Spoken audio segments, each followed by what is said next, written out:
El aborto es uno de los temas más polémicos que aparecen en el mundo. El tema aborto es bastante complicado porque se presta a muchas controversias, fundamentalmente porque llega al derecho humano, al derecho sexual y reproductivo de la mujer. Hablar del aborto es hablar de un tema complejo y muy complicado. Está muy relacionado con todas las leyes de los países y también con la política. No podemos olvidar tampoco que se relaciona con, diríamos, con el trabajo, con esa necesidad económica de subsistir que tiene la mujer. Y no digamos tampoco que las ideas de la cultura del mundo actual, del mundo presente, no tienen gran influencia en el aborto.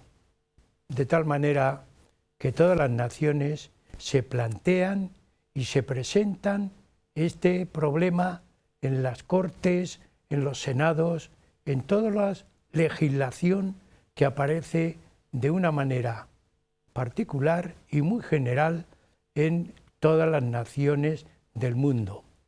Por ese motivo nos preocupa el tema muy actual, tema de hoy, tema tratado, tema, diríamos, muy discutido.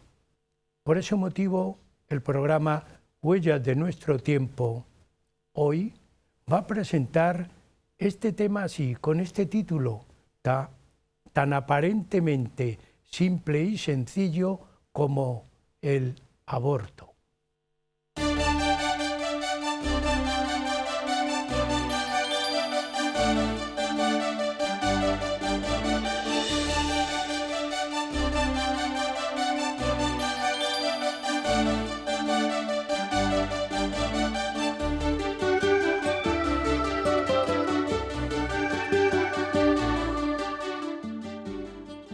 En España, desde la Constitución de 1978, han aparecido varias leyes que han tratado sobre el aborto y lo han tratado a nivel nacional. El tema es complicado, como decíamos anteriormente. Para exponer el tema, para hablarnos del tema en este terreno jurídico y de legislación que tiene, contamos, como siempre, en el estudio con un especialista, con un estudioso y que para nosotros, amigo, todos los años le requerimos para que venga al programa con uno de sus muchos estudios que tiene. Se trata de don Fernando Díez Moreno. Fernando, a ti no te damos la bienvenida, te decimos bien llegado porque siempre estás con nosotros. Así que muchas gracias, que todos los cursos llamados académicos, yo siempre te incito, animándote, por supuesto, e invitándote a que uno de esos temas que tú tratas en tus estudios, en tus investigaciones, lo expongas en el programa, siempre acudes. Así que, Fernando, yo nuevamente te tengo que decir muchas gracias. No, gracias a ti, Andrés, gracias a ti.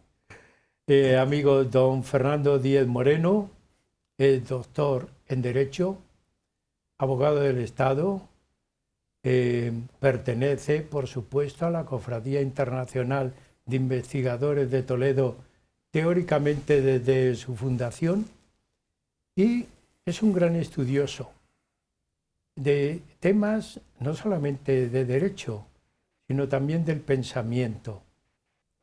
Hemos tenido la suerte de tenerle en el programa en temas como el humanismo cristiano, en temas como la dignidad del hombre.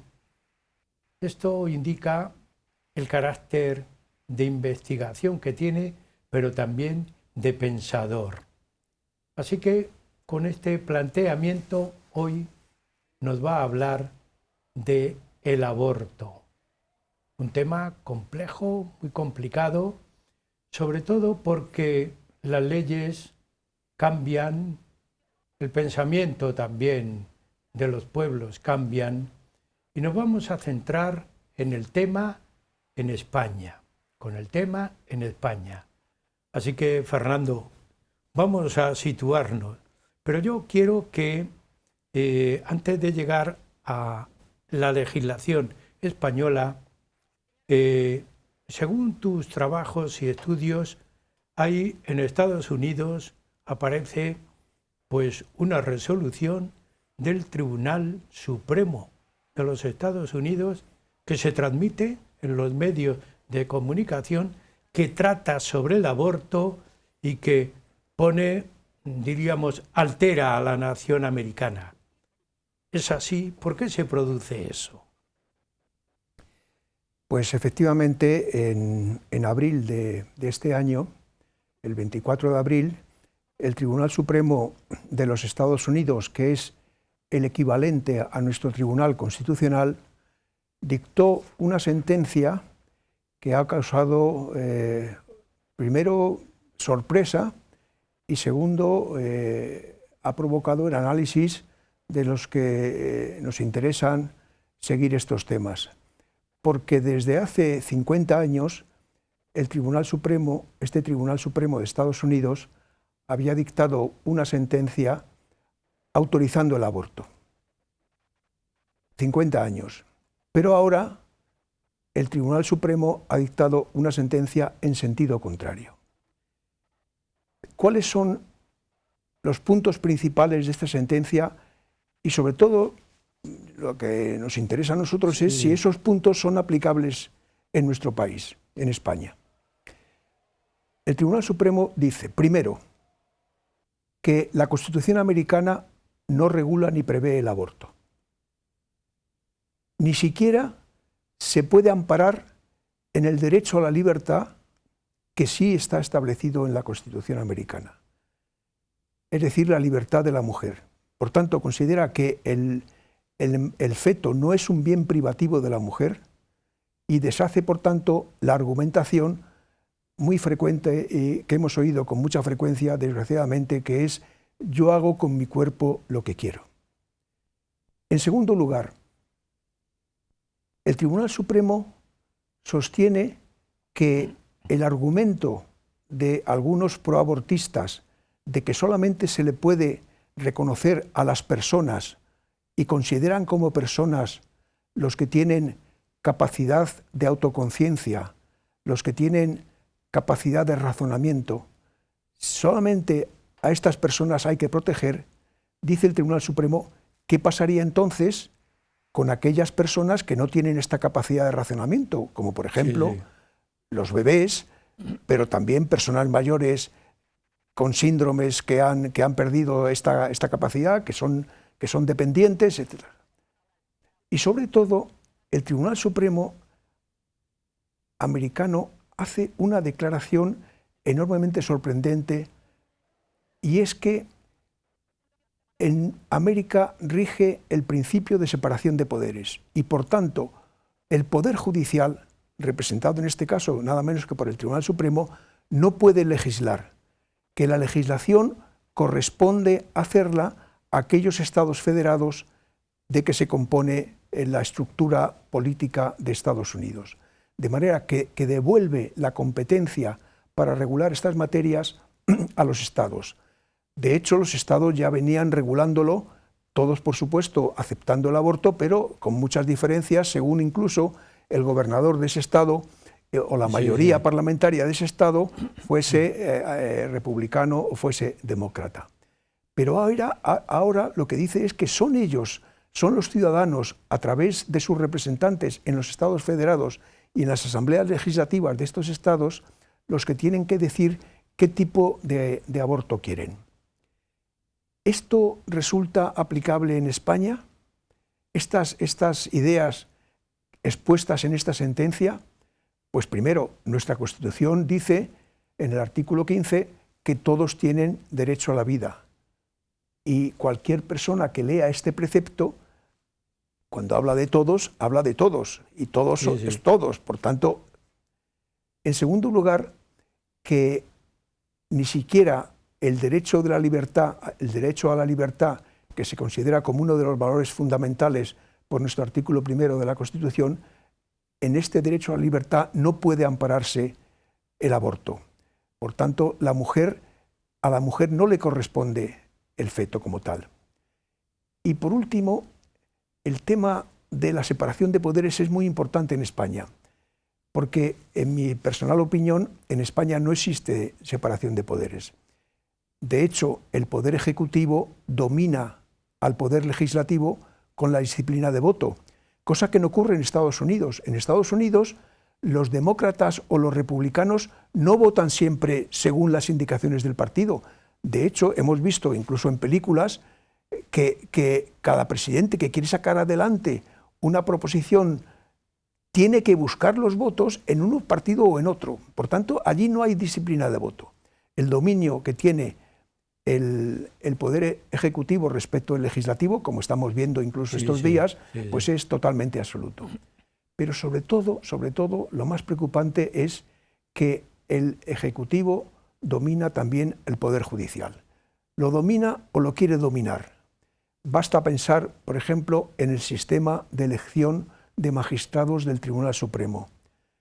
Hay unas asociaciones de jueces y fiscales de distinto signo ideológico y a ellas pertenecen solamente el 50% de los jueces y fiscales, de manera que hay un 50% que tiene muy difícil acceso al Tribunal Supremo porque para que te nombren juez del Tribunal Supremo, que lo hace el Consejo General del Poder Judicial, tienen que proponerte una asociación. O si tú vas en solitario, pues estás perdido, no tienes nada que hacer. Se entiende. Y como las asociaciones proponen a los que pertenecen a las mismas asociaciones, por tanto, tenemos en España, desde la Constitución del 78, un grave problema en cuanto a la separación de poderes, que es además uno de los pilares de la democracia, del sistema, porque el sistema democrático se apoya en España en 3 pilares. Primero, la separación de poderes, como decimos. Segundo, el Estado de Derecho. Y tercero, la libre alternancia de los partidos en el poder. Bien, pues una vez expuesto esa gran introducción, nos encontramos con el artículo 15 de la Constitución. Ya lo había citado Fernando. Todos tienen derecho a la vida. Pero hubo ahí mucha polémica. Cuando se planteó, me parece que inicialmente iba en el artículo 14. Así es. Cuando se planteó, tú tienes hecho ahí un trabajo muy interesante que yo me he leído, gracias a Dios he podido leerlo. ¿Qué ocurre con ese anteproyecto para llegar al todos tienen derecho a la vida? Pues efectivamente, el proyecto inicial de Constitución Española, en su artículo 14, venía a declarar que todos tienen derecho a la vida y a la integridad física. Este era el anteproyecto. Cuando informa la ponencia de este proyecto, el artículo 14 se convierte en el artículo 15 y recoge el siguiente texto: las personas tienen derecho a la vida. Pero ¿qué fue lo que ocurrió? Que en nuestro Código Civil se considera solamente persona al nacido que tiene figura humana para evitar tal, y que vive 24 horas desprendido del seno materno. Solamente son personas. Entonces hubo una enmienda en el Congreso que decía que si, al decir la Constitución que las personas tienen derecho a la vida, podía entenderse que personas es lo que dice el artículo 30 del Código Civil, que son solamente los que tienen figura humana y viven desprendidos del seno materno 24 horas, con lo cual se dejaba sin protección todos los términos del embarazo, porque si tienes que esperar al nacimiento a tener derecho, porque eres persona, cuando dice el Código Civil, eres persona, entonces se volvió a la redacción inicial diciendo que todos tienen derecho a la vida, y quedó así redactado el precepto. Vuelvo a insistirte, Andrés, cualquier persona, sin ser especialista, sin ser jurista, sin ser constitucionalista, sin ser experto en la materia, cuando lee este artículo lo entiende perfectamente. Lo entiende perfectamente. Todos significa todos. Por tanto, tuvo esta evolución la elaboración del artículo 15, pero aunque después en el Senado y después el Tribunal Constitucional lo ha interpretado como ha querido, ya creo que tendremos ocasión de comentarlo, en principio nuestra Constitución está bastante clara. Si la Constitución lo dice, habrá que seguir la Constitución, ¿no es así? Me refiero porque cuando haya leyes posteriores y proyectos posteriores de modificación, tendrán que seguir este cauce. Es así, ¿verdad, Fernando? Sí. Así si es, no siguen este sí. cauce, ¿qué ocurre? Pues que vulgarmente dicho, esto es pues un grupo de leyes inconexas que no tienen un sentido. El sentido de una ley es, como decía San Agustín, lograr el bien común de todos. Y vuelvo a utilizar la palabra todos, el bien común. No seguirían esa idea y esa tendencia. Por tanto, yo me quedo, todos tienen derecho a la vida. No vamos a discutir más el término porque esto nos desviaríamos del tema que nosotros queremos mantener. Todos tienen derecho a la vida. Y empieza a ponerse en marcha la aplicación del articulado de la Constitución española. Y por el año 1983-85 van a aparecer, o aparece ya la primera ley que trata sobre el aborto. Es así, ¿no? Así Anteriormente hay algo. No hay nada, anteriormente no hay nada. La primera vez que se presenta un proyecto de ley para regular el aborto es en el año 1983, habiendo ganado las elecciones el Partido Socialista en el año anterior. ¿Qué dice, cómo se estructura la ley y siguiendo la Constitución, pensamos? ¿No es así, Fernando? ¿Qué dice la ley 1983, aunque el articulado se desarrolló en el 85? No. La ley del 83 fue recurrida ante el Tribunal Constitucional. El Tribunal Constitucional estimó el recurso, pero no porque fuese contrario a los supuestos previstos en la ley, sino porque no tenía garantías suficientes. Entonces, en el 85 se completan estas garantías y, por tanto, la ley del aborto es del año 85. Efectivamente, en el año 83 se presenta un primer proyecto de ley para despenalizar el aborto. El aborto estaba castigado en el Código Penal como un delito y, por tanto, lo que se trataba era de despenalizar.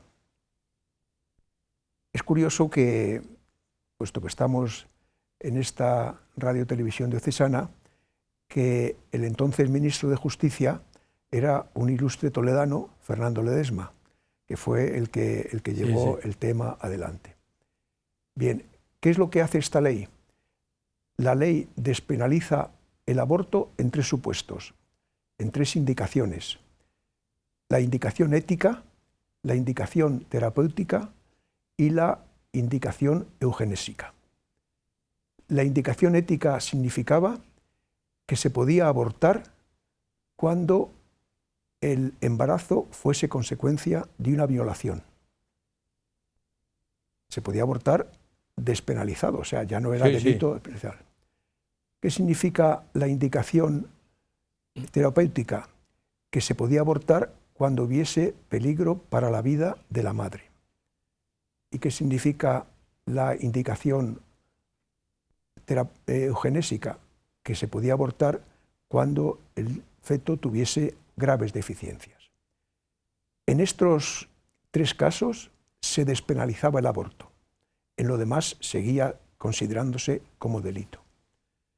y en qué se fundamenta, en qué razonamientos, qué fundamentos jurídicos hace el Tribunal Constitucional. Pues mira, yo la verdad, Andrés, es que esta sentencia me parece una de las mayores aberraciones jurídicas que he conocido en mi vida. Porque el Tribunal Constitucional comienza haciendo un canto a la vida. La vida es la base, la vida es ontológico, es el valor fundamental. Pero después considera que la vida del feto es un bien jurídico. Un bien jurídico. De manera que cuando la vida del feto se contrapone a los derechos de la mujer, derecho por violación, derecho por afectación a su salud, debe prevalecer los derechos de la mujer. Hubo incluso un magistrado que merece todos nuestros respetos, porque fue un magistrado asesinado por ETA, Francisco Tomás y Valiente, que vino a decir que la vida no estaba reconocida entre los valores fundamentales que inspiran el ordenamiento jurídico reconocidos en el artículo 1 de nuestra Constitución, que son la libertad, la justicia, la igualdad y el pluralismo democrático. Que como no estaba mencionado la vida en esos valores, en ese artículo, pues que no tenía la protección. Pero claro, olvida este magistrado, y dicho sea con todos los respetos, teniendo en cuenta el destino que le aguardaba, que esos valores tienen un presupuesto que es la propia vida, porque sin vida no puedes tener libertad, sin vida no puedes pretender que se te haga justicia, sin vida no hay igualdad y sin vida tampoco hay pluralismo democrático. Por tanto,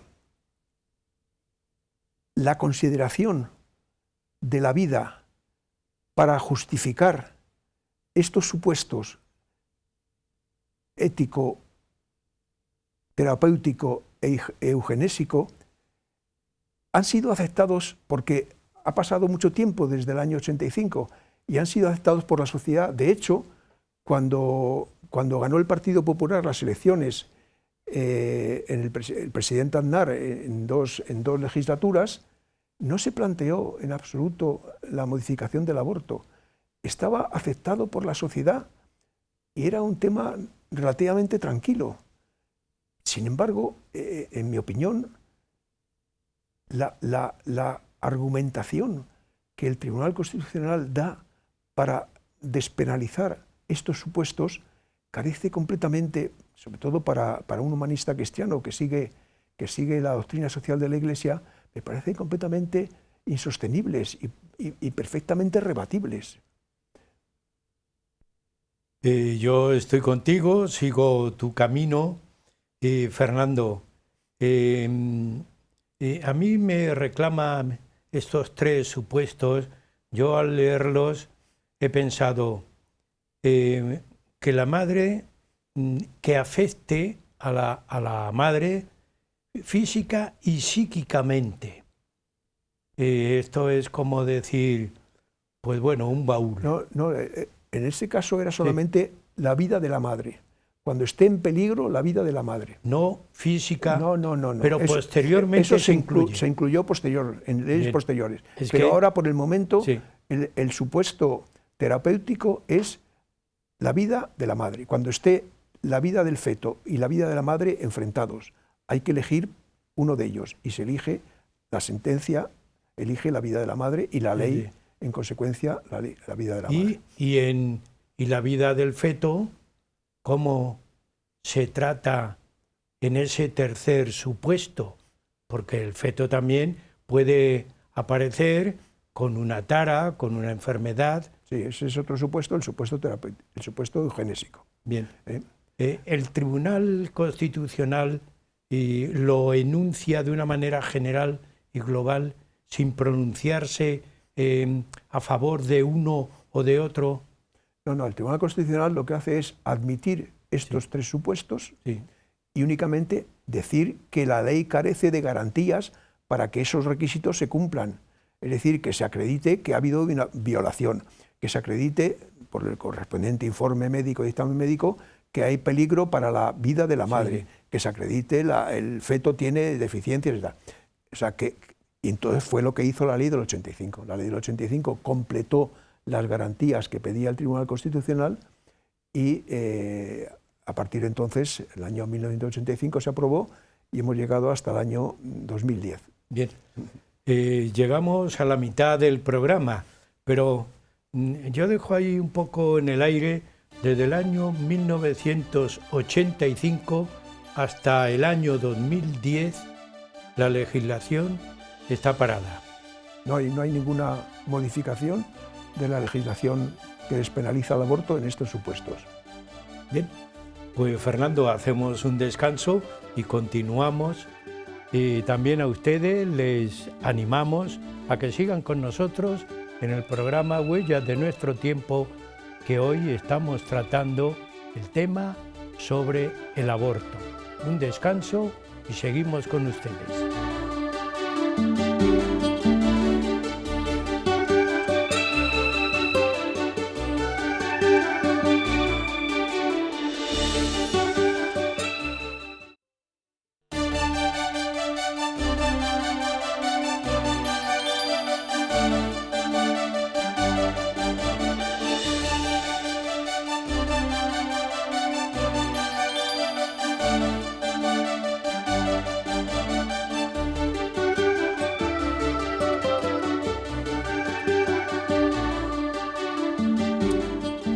Seguimos en el programa Huellas de Nuestro Tiempo, que hoy tenemos la suerte de contar con un estudioso especialista en el tema, que es don Fernando Díez Moreno.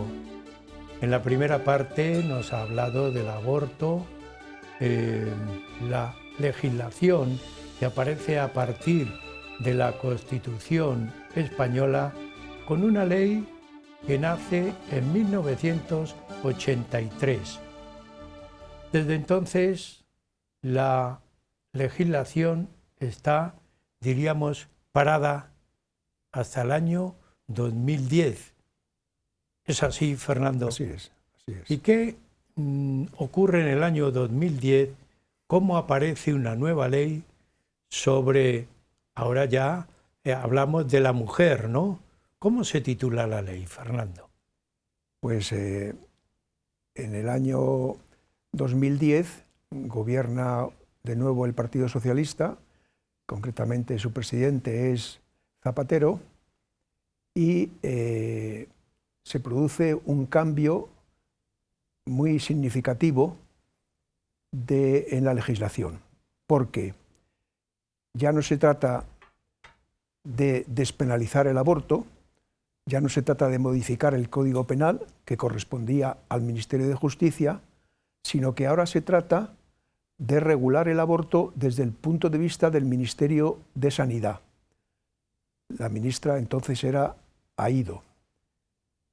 Y se produce y se aprueba una nueva ley que lleva por título sobre la salud sexual y reproductiva y de la interrupción voluntaria del embarazo.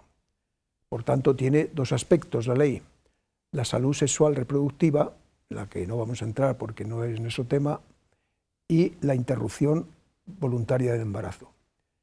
Este título, interrupción voluntaria, también estaba en la ley del 85, de la ley del 83-85. Y quiero llamar la atención de que es una manipulación más del lenguaje. Es para no hablar del aborto, porque se podía decir perfectamente que se regula el aborto, pero se regula la interrupción voluntaria del embarazo. Manipulación que además es incorrecta, porque una cosa que se interrumpe es una cosa que se puede reanudar de nuevo. Se interrumpe el suministro de energía eléctrica porque hay una avería y después se restablece. Se interrumpe el tráfico por una calle porque hay mucha nieve y después se abre de nuevo. O sea, una cosa que se interrumpe es algo que se puede volver, pero con el feto no. Si interrumpes el embarazo, sí, ya no puedes volver a reanudarlo. No se puede volver a reanudar el embarazo. Bueno, entonces, el el sistema que había previsto el Tribunal Constitucional, que había sancionado no solamente en la sentencia del 1985, sino también en varias sentencias posteriores, cambia completamente. A partir de ahora ya no se trata de indicaciones, ya no se trata de la indicación ética, de la indicación terapéutica o de la indicación eugenésica que habíamos comentado anteriormente, sino ahora cambia al sistema de plazos.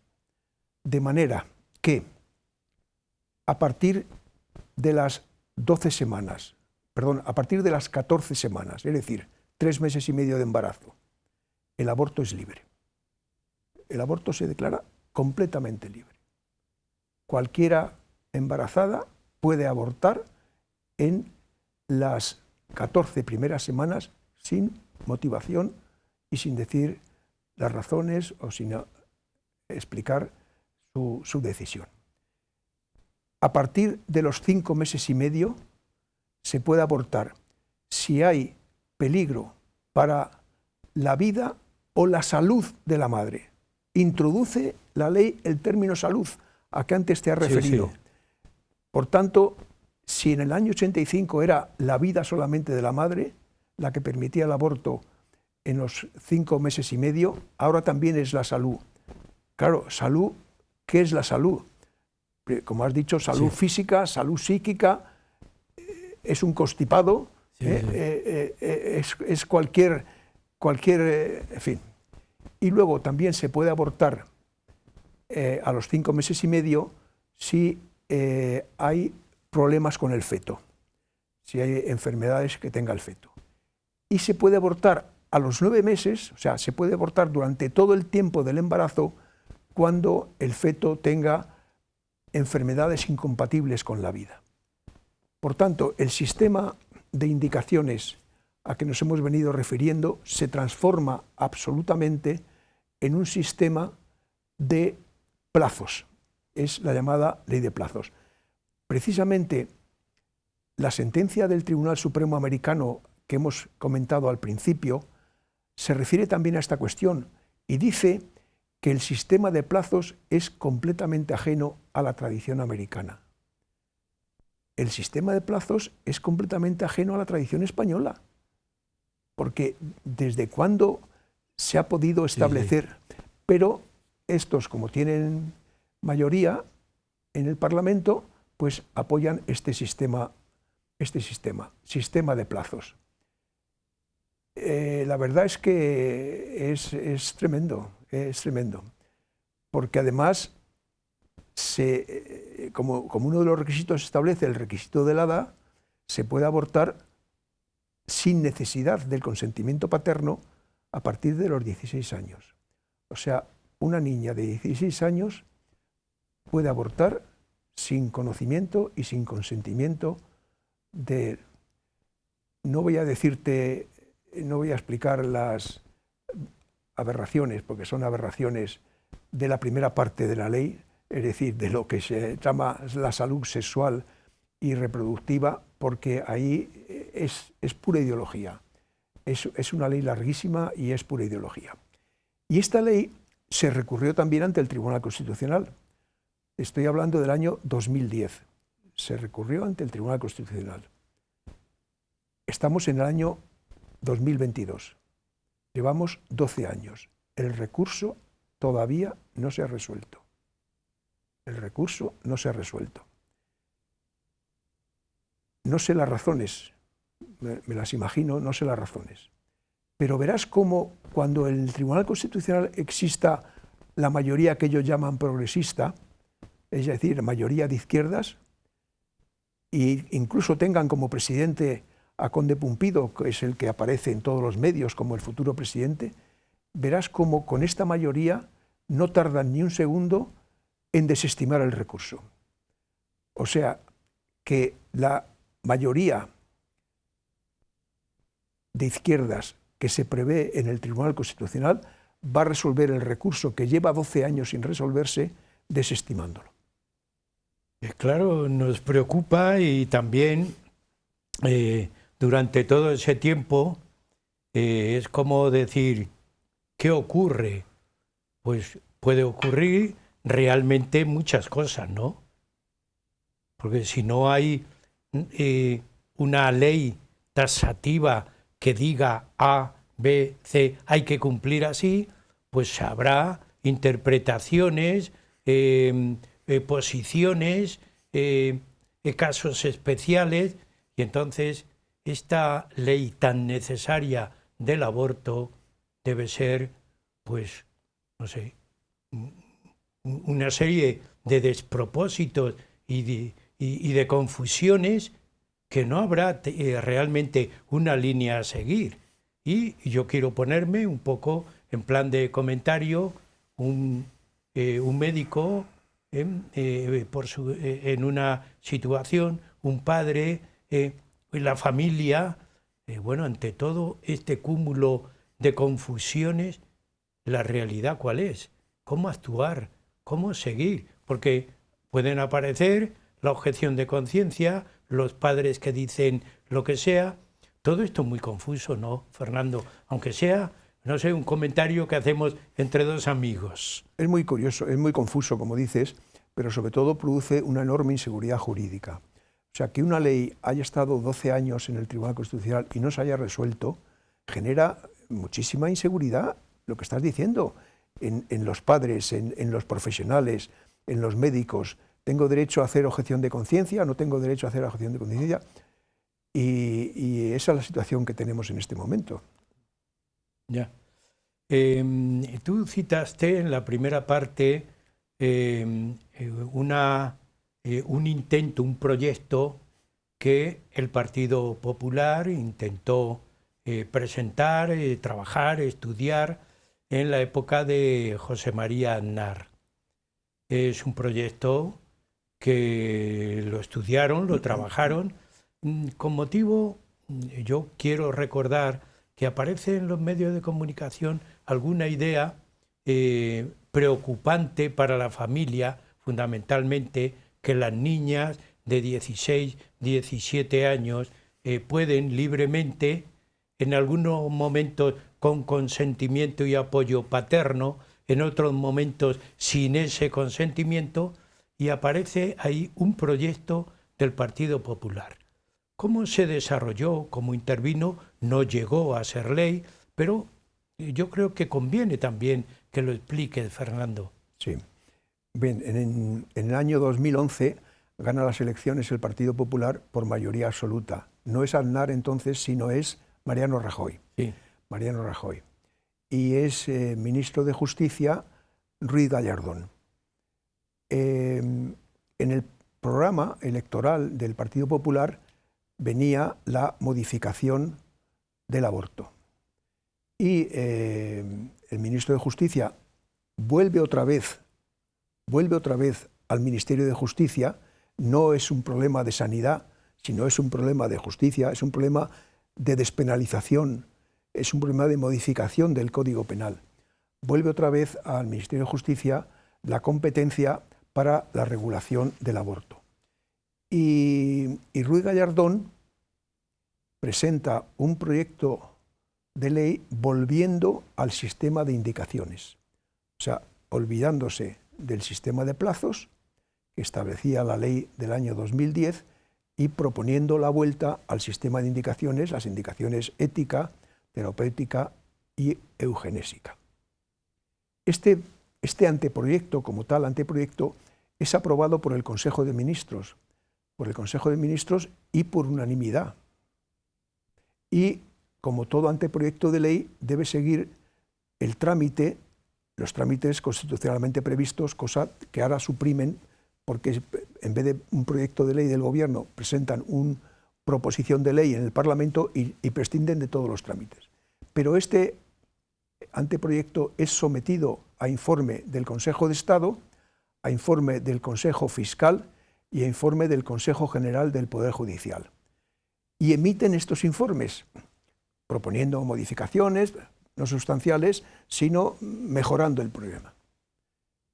Y de pronto, de la noche a la mañana, prácticamente, el presidente del Gobierno, Mariano Rajoy, decide retirar este anteproyecto. Este anteproyecto se denominaba Proyecto de Ley Orgánica por el que se regula el embarazo y los derechos de la mujer. Por tanto, no hay nada de interrupción y derechos de la mujer tiene sus derechos. Como digo, se retira de la noche a la mañana.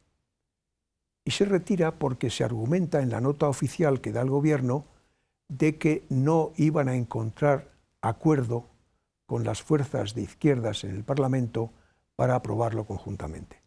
En temas de aborto jamás ha habido acuerdo entre las fuerzas de izquierda y de derechas. De hecho, los dos recursos ante el Tribunal Constitucional que se han interpuesto quiere decir que... Sí, sí. O sea, que ese argumento no era verdad. Y por lo que yo he podido saber, el argumento principal fue que un asesor muy importante que tenía el Partido Popular presentó una encuesta en la que se decía los votos que el Partido Popular perdería si se aprobaba el proyecto tal como iba. No presentó la encuesta diciendo los votos que el Partido Popular perdería si se retiraba el proyecto, con lo cual, entre unos pérdidas y otros, por un puñado de votos se retiró un proyecto que era fundamental. A mí eso me causó tal impacto, me causó tal rabia, que siendo como era vocal de la Junta Directiva del Partido Popular, elegido por el Congreso de Valencia, dimití como miembro de la Junta Directiva Nacional y pedí la baja en el partido. Porque este proyecto no solamente resolvía el problema de los 16 años, que es que hay que ver que a los 16 años se pueda decidir por sí antes y tal, sino que suponía un enfoque correcto, admitiendo el aborto, con lo cual yo no estoy de acuerdo, pero bueno, a veces tienes que aceptar cosas que la sociedad ha aceptado, pero enfocándolo en la manera correcta, enfocándolo en las indicaciones, no en los plazos. Declarar el aborto libre en las primeras 14 semanas, a mí me parece una aberración no solamente jurídica, sino vital, sino física. Yo pensando en eso, en esa época, me parece muy próximo, apareció en la Comunidad de Castilla-La Mancha, que yo lo conservo, un librito que se divulgó por todos los colegios sobre la orientación sexual de las niñas. Lo escribió, no recuerdo el nombre, lo tengo, pero no recuerdo el nombre, una persona, no sé si era psicóloga o psicoterapeuta o profesora del País Vasco, y dando información cómo debían tratar estos temas las niñas, y lo divulgaron por los colegios en Castilla-La Mancha. Tuvo, yo pienso, primero un desacierto con esa divulgación, pero rectificaron porque solamente se envió a los claustros de profesores para que lo estudiaran y no lo aplicaran. Pero sin embargo, sí llegó a nosotros. Yo no era profesor en ese momento de ningún centro y a mí no llegó, pero me llegó un libro y una copia del libro, porque algunas asociaciones del ámbito religioso y de los colegios religiosos lo divulgaron. Claro, a mí me parece, abundando un poco en lo que dices, que tú tomaste una decisión y me parece acertadísima, es que pensar que un adolescente ha llegado a su capacidad total de razonamiento cuando la palabra adolescencia significa estar en crisis, me parece que es muy duro, y que además quien nos ve y nos escucha pueden pensar, un adolescente solamente existe en los países denominados civilizados, porque la adolescencia se está estirando, alargando. Los países menos civilizados no tienen adolescencia. De la niñez pasan a la adultez. Que se está estirando la adolescencia y estamos aprovechando la crisis del adolescente para transmitirle ideas. Fernando, perdona que haya hecho esta intervención, pero muy correcto, es muy correcto. Pero es que me parece muy necesario el transmitir estas ideas y que se conozca todo esto. Fernando, en esta última parte del programa llegamos al pensamiento: pocas leyes dedicadas al aborto y una sí y otra no. Es como dar un paso, uno sí y otro no. Realmente poca claridad, ¿verdad? Sí. Va apareciendo en la legislación. Y sí, antes te hablaba de la falta de seguridad jurídica, que es fundamental, porque la seguridad jurídica significa saber a qué atenerse. Cuando tú tienes que tomar una decisión, tienes que saber a qué atenerte, ya sea económica, ya sea personal, ya sea psíquica, ya sea lo que sea, pero seguridad jurídica. Y esa seguridad jurídica la dan las leyes, cosa que en España no ocurre. En esta última parte hay un proyecto, que todo es un proyecto de ley, que también está en marcha. Estamos hablando del año 2022. Desde el año 2010 no hay ley. Hubo hay ley recurrida, pero está aprobada. La ley está aprobada. Lo que pasa es que está recurrida ante el Tribunal Constitucional y lleva 12 años para resolver. Bien. Y aparece ahora un proyecto. ¿En qué consiste este nuevo proyecto de modificación? ¿Será de modificación de ley? Sí, claro. Claro, es un proyecto que modifica la ley AIDO, la ley de 2010. Es un proyecto que lleva el mismo título, porque es proyecto de ley por el que se modifica la ley de salud sexual y reproductiva y de interrupción voluntaria del embarazo. Y de nuevo, los bandazos de nuestra política ha vuelto a pasar a sanidad. Ya no es un proyecto de ley de justicia, sino que es un proyecto de ley de sanidad. Mira, la primera parte, lo de la salud sexual y reproductiva, yo en mi vida de jurista, y ya tengo bastantes años, y he estudiado mucho, he visto una amalgama de temas, de modificaciones, de ideología. O sea, la seguridad jurídica de que hablamos, bueno, desaparece completamente. Porque además, claro, ahora en estos tiempos, si no utilizas un lenguaje inclusivo, vascos y vascas, niños y niñas, pues no eres de tal. Y si no utilizas los términos de resiliencia, de sostenibilidad, de transversal, entonces esta ley utiliza unos términos que yo no había, por ejemplo, ¿cómo dice? Para comunicar entre las secciones, pero no dice intersectorial, sino dice... Bueno, es algo que realmente te rechaza nada más leerlo. Pero en el tema del aborto, ¿qué novedades que hay? Primero, dice que el aborto debe practicarse por un profesional especialista en obstetricia o ginecología, lo cual está bien. Sí. Pero añade, o por alguien en formación en la especialidad. ¿Qué significa alguien en formación? O sea, ¿eres médico o no eres médico? Sí. Pero en formación, ¿qué son los MIR? Aún el MIR ha terminado la carrera, pero no está todavía especializado. Pero no está especializado y sobre todo, no, en fin. Bueno, segundo, que el aborto se produzca en un centro público o privado debidamente autorizado. Lo cual también está bien, que se establezca. Tercero, que exista consentimiento expreso y por escrito de la embarazada que quiere interrumpir su embarazo. Y se le da un plazo de 3 días para información, que reciba información sobre, no sobre las alternativas, sino sobre los beneficios, las ventajas, las ayudas, todo esto. Cuarto, la niña de 16 años puede abortar.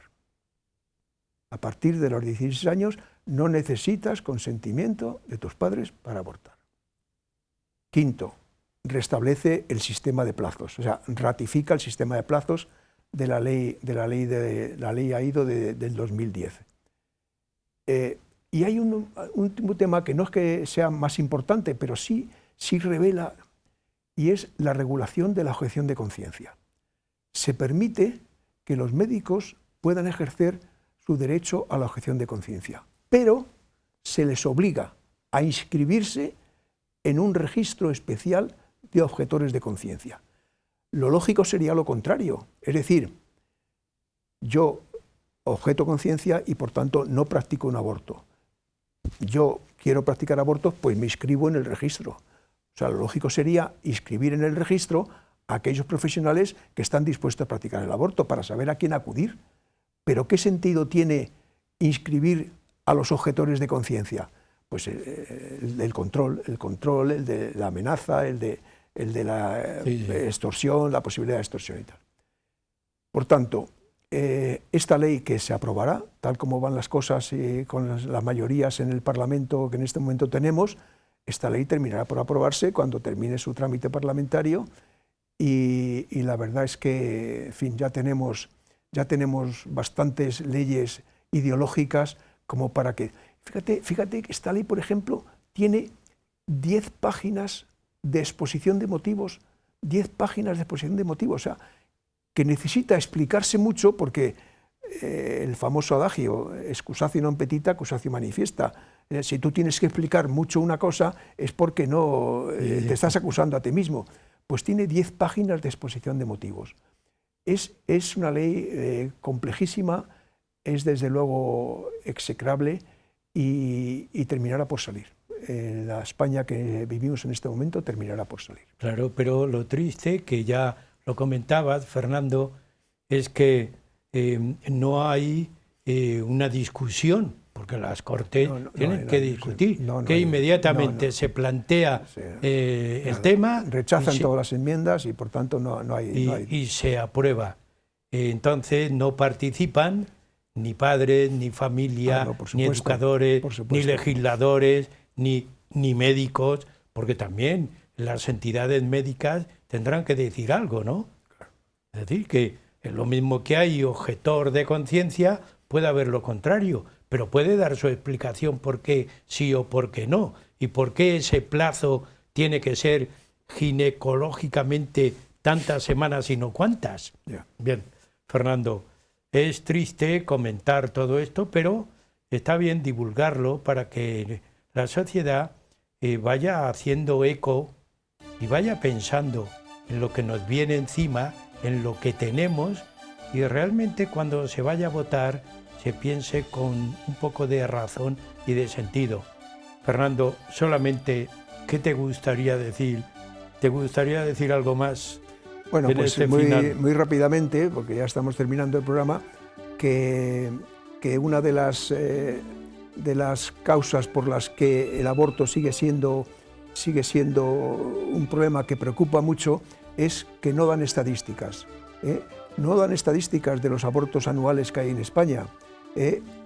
Bien es cierto que se conoce la cifra de 100.000 abortos, en algunos años más y en algunos años menos, pero en principio la media puede ser 100.000 abortos en España anualmente. 100.000 abortos en España significan 274 abortos diarios en España, incluidos sábados y domingos. Si esta cifra no escalofría a cualquier persona, es que esa persona ha perdido la sensibilidad. Fernando, muchas gracias y que continuemos con esa sensibilidad, algunos, por lo menos para exponer la realidades como esta del aborto. Así que muchas gracias y como continúas estudiando, pues ya te invitaremos a otro programa. Muchas gracias a ti, Andrés. Muchas gracias. Y también a ustedes, como siempre, yo les animo y les agradezco que estén con nosotros. Les animo porque cada semana Huellas de Nuestro Tiempo les presenta un nuevo tema.